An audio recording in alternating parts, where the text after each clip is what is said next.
Break ki timing ni. Chanu do mamanabi kharaga practical notebook to oza da pisiloni haina changki.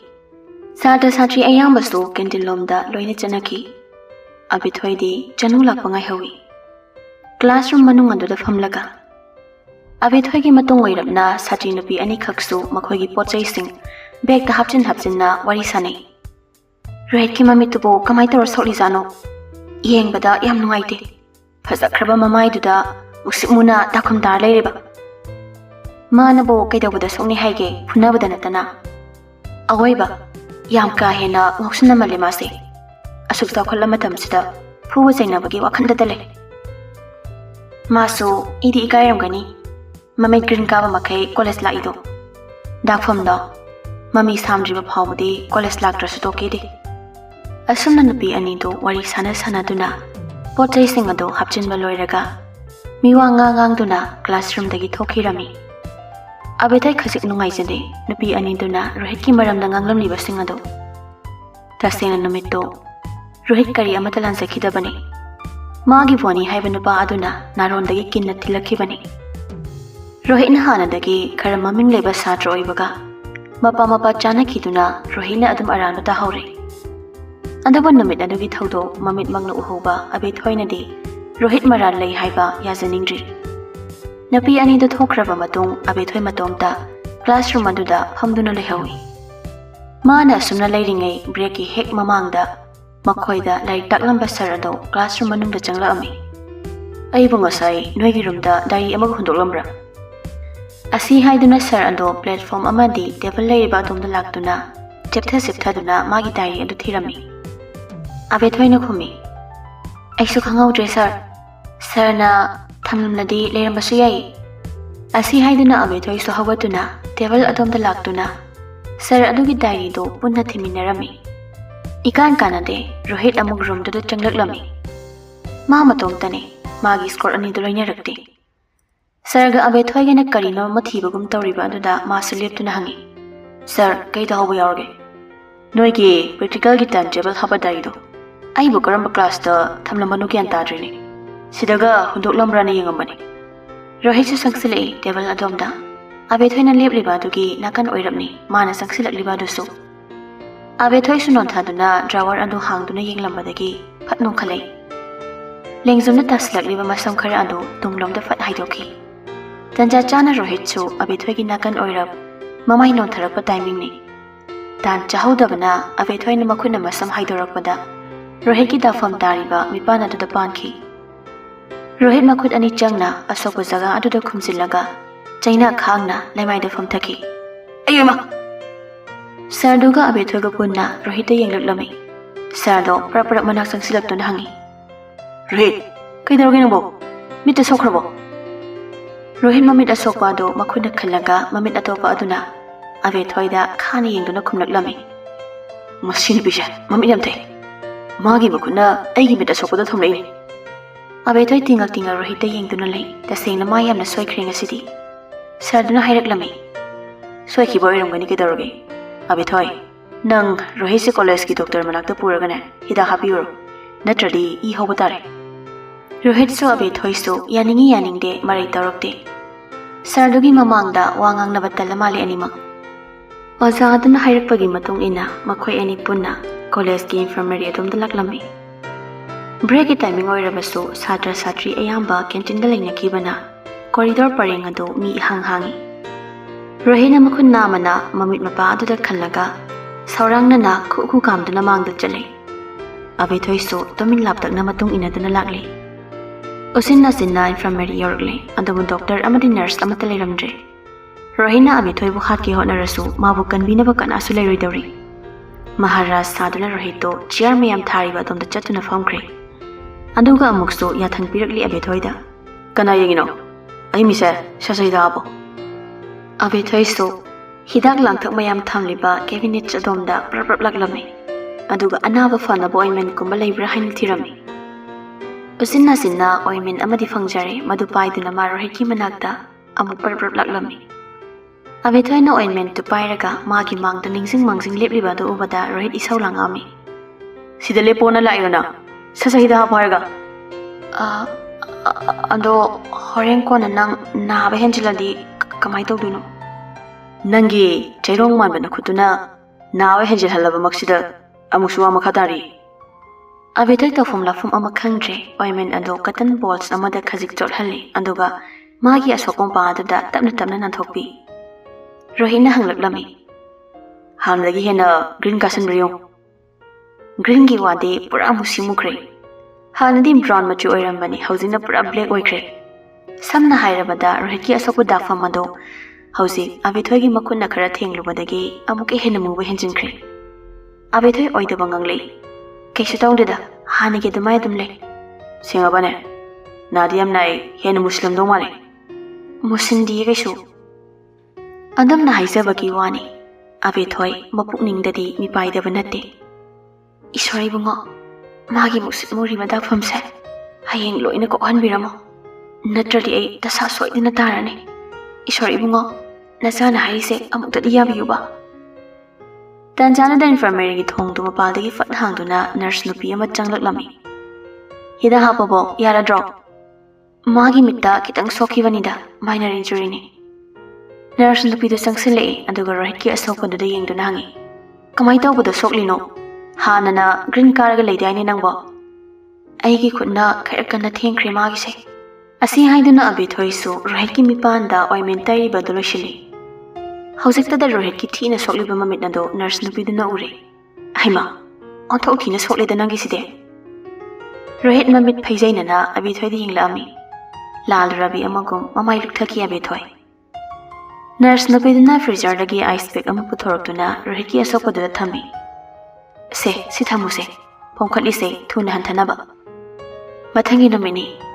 Abethoi auto tongduna college laklami.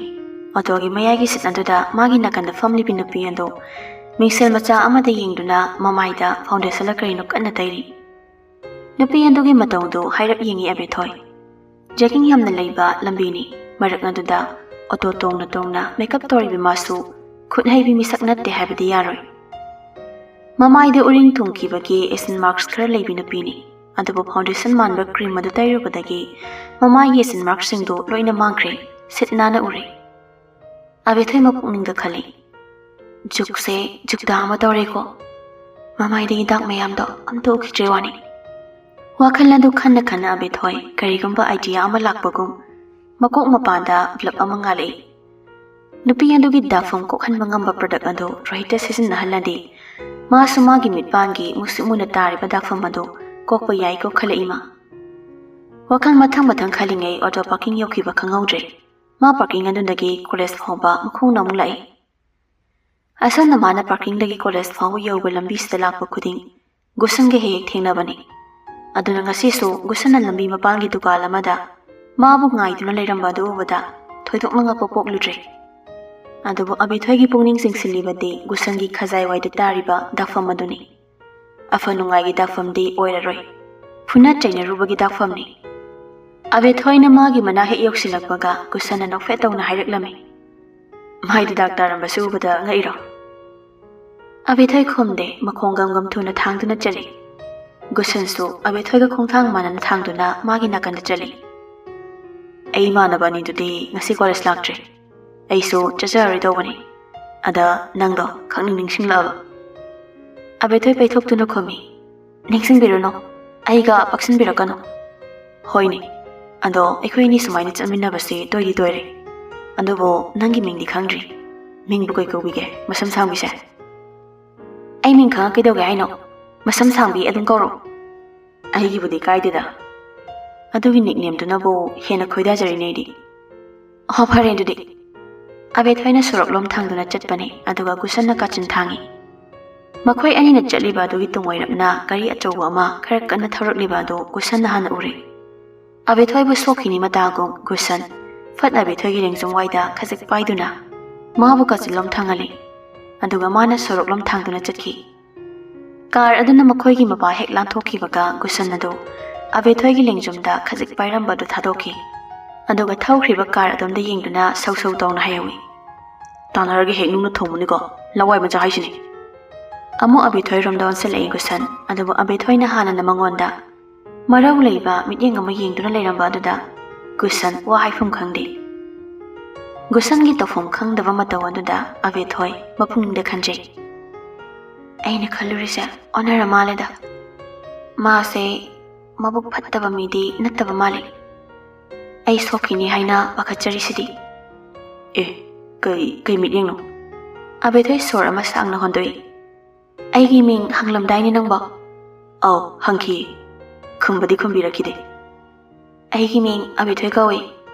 Nangi budi Gusan kawi ai hana khangi. Gusan nofe tawraklami. Oh, thanks. Asam dong na makhoi ani punna lakminare. Abe Thoi khoi college gate mapa yorokpa aduda Abe Thoi Gusan da hairap yenglamnaga college manungda changki. Mana makhong khongthang ahum mari thangba hek haubaga Gusan tunglomdagi kawraklami. Abe Thoi. Abe Thoi chatlambadu leptuna yengthorei Gusan lomda. Gusan makha taraklami. Hayeng so chatminasiko. Abe Thoi makokta magnomlami. Aduga college manungda adamak changlakli. Gusan so nofe tawna yenghauri. Abe Thoi na changkhiba do. Classroom dani Chanu hanana famduna leirami. Atay satri satri khara famliba dusu mana thokpa punsinaduna wari sanaraga leirami. Abe Thoi changsilaktuna Chanu gi nakanda famthai. Mani famtharakpanga Chanu na asumna haireklami. Nangna lotuna thamlibu wasingdo aingonda haidorak toba kayam walige. Chanu aibu nangonda kari walo lage. Loine share toridudi. Phare. Aiso nangna konna last hour da haidorpa matamdu fawba ngairage. Abe Thoi tumin laikre magi bag adudagi phone laukthokduna karino khara nami. Adubu tanja aduda ma karigumba ama khakning ningsinglaktuna Chanu do silaklami. Chanu nang makeup pura hoini puraini kai lerage do. Ama foundation man ba mahido. Magi da from da taimada sitna na uhanbado. Adudu kai maming kauge. Concealer. Ahoyni maming do ai ningsingba thoktre na dawbane. Ado concealer do purakpa natro ayam do aizage dana. Kaigi nangde. Makeup tawba so haitana kaidonage haino. Wado haina Chanu magi bag adugi manungdagi concealer lokthokna batawi. Abe Thoi nofet tawraklami. Som aiso adudo sizinaba haibri yengi tawngda. Chanu na magi concealer ado Abe Thoi da piraklami. Se haibu haigadra sizinaba. Abe Thoi so loksili. Laibak yengage, by the way, thank you. Ase haiduna Abe Thoi na concealer ado makuna chena paisili. Class thawgadaba matam ngehak wali Abe Thoi su Chanu da kari excuse haisilamaga classroom dagi mapal thoktuna rehithiba chatkani khali. Wakalla sum tawrakpadama makokta idea ma lai. Chanu na practical sinnaba notebook lokthoraktuna desk ta thamliba adugi khutong chaba lawduna haireklami. Chanu nang practical silamo ai canteen dagi ising bottle ama khakta lairuge isingam khawrangi. Chanu sum notebook ado phakto na khumi. Chathoro ai leramage. Hayeng form manungda submit tawdradi check tawre hai sarna. Noi di simbalwarabanina wai sangamani. Hoi. Asumna hairamnaga ma concealer ado bag ta hapchilamnaga classroom dagi mapal da thoraklami. Canteen lomdadi laktre. Rohit hoina yamna toina famganba college ki maning thangba pukri adom lakle. Mi so ichik ba mafamni. Abe Thoi na pukri adom lakbanda ure laptakna. Rohit, Raiden amadi Suras makhoi ahumna. Pukri ki sad haigatba mapal adwai da famlaga. Tharo thambal mayam sari badu da yenglaga. Wari kup thana sanari badu. Abe Thoi pak hik jangsin badi ngamde. Adabu Rohit ki dak famdu da kokhrabadi. Masa Rohit dagi lapna laiba ngamlani haiba wakhanduna. Thawna oiduna. Ma Rohit hoi ki manakta changsilaklami. Makhoi ahumgi manak hek yawrakpaga chap leptuna lei Abe Thoi. Nupa ahum da sungak janana mangonda yengkhalei. Rohit ki thawraba mit ani dada tathak yeng. Abe Thoi tapna haireklami. Nangi mit ki dakfamdo. Ai kharada oirabasu kokhan mangamgani. Rohit famlambadagi hawatuna Abe Thoi gi mangda lepi. Hoini pangkha ai thaijelo. Ado horen break da agi coaching ama lerek pakauni. Os aina haise asengmani. Aina famdo kokhan ge haba. Rohit khumlakte adubu matawduna utli. Abe Thoi gi wahido mana thajade habadi. ꯑꯕꯦꯊꯣꯏ ꯑꯃꯨꯛꯁꯨ ꯃꯈꯥ ꯇꯥꯔꯛꯂꯝꯃꯤ. ꯍꯣꯔꯦꯟ ꯕ꯭ꯔꯦꯛꯇ ꯉꯍꯥꯟꯒꯤ classroom ꯑꯍꯥꯡꯕꯗꯣ ꯑꯗꯨꯗ ꯎꯅꯁꯤ. ꯑꯁꯤꯈꯛ ꯍꯥꯏꯔꯝꯃꯤ.